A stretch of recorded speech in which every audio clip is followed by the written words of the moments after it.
And so here's our first conic section on circles. So the general equation for this conic section is x minus h squared plus y minus k squared equals r squared. And so what h does is h moves the circle left and right, and k moves the circle up and down on the plane, and r changes the size of the circle. So a small r would be a small circle and a large R would be a big circle. So that's your equation. So pretty simple. So just looking at Desmos, looking at the equation of a circle, there we have it.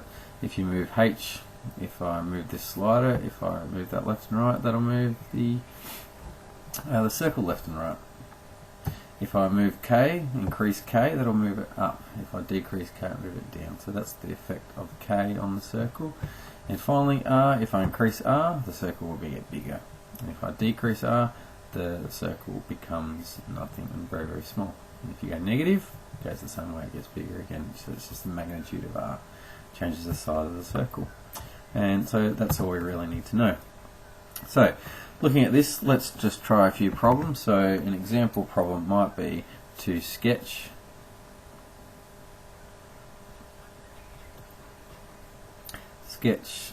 x squared plus y squared plus 4x minus 10y plus 25 equals 0. Okay, so what we want to do is we want to basically complete the square with the x terms there, and also complete the square with the y term. So first thing to do is to put those two together. So let's put our x terms together. So x squared plus 4x, and over here we'll do our y terms over here, y squared minus 10y. And we've got, I'll just leave a bit of space here and you'll see why in a second, equals 0. And so what we're going to do is to complete the square here. So to complete the square here, you'll remember to complete the square, if the number in front of x is 4, you divide 4 by 2 and then you square the whole lot. And so that's how you define what you need to add. So 4 divided by 2 is 2 squared. So here, to complete the square, we need to add 4. And of course, if you're adding 4, you need to subtract 4. So I'm going to put a subtract 4 there. And that is, there you've completed the square. That's lovely. Here we need to do the same thing. So there we have negative 10 over 2. And we square it to find out what the perfect square will be. Negative 10 divided by 2 is negative 5. Negative 5 squared is 25. So we need to add 25. And that gives us our perfect square. There. We've added 25, so we also need to subtract 25. And then everything is nice again. We haven't changed anything. Let's rewrite this. So therefore, we'll have that. This perfect square is factorized down to, and it's always half of whatever's in front of the x term. Okay, so that's what's in here.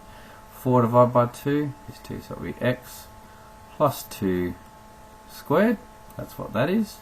Here, it's half of this negative 10. Half of negative 10 is negative 5, so it'll be plus y minus 5 squared. And what I'll do here is move that onto the other side. So negative 25 minus 4 is negative 29, but then we'll move it to the other side of the equal sign, so we'll bring it over to here. And there we have it. So now this is in our general form here, so not general form, sorry, standard form, so we can read off what it looks like. So what is it? Well, it's a circle of radius root 29, and it's remember it's x minus h, so it moves 2 spots to the left, and it moves down, up by 5 spots, so it goes up 5. So let's have a look at this. What will it look like? Roughly, I'm just going to do a rough sketch here. So it's going to move 2 spots to the left, so it's going to be at negative 2. Sorry about that, negative 2, and then up 5, so up 5 somewhere up here. I'll just put like 5 there.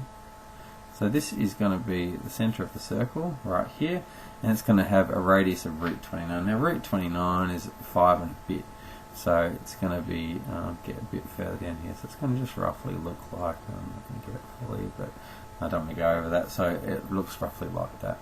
And so just remember, if you're sketching this, you can find out your x-intercept there and your y-intercept there. So if you're finding your x-intercept when y is equal to 0, and you substitute y is equal to 0 into either form of the equation, I'd probably substitute it into there, it's probably simpler. And also to find your y-intercept, that would be when x is equal to 0, and that should be no problems for you. And that's circles.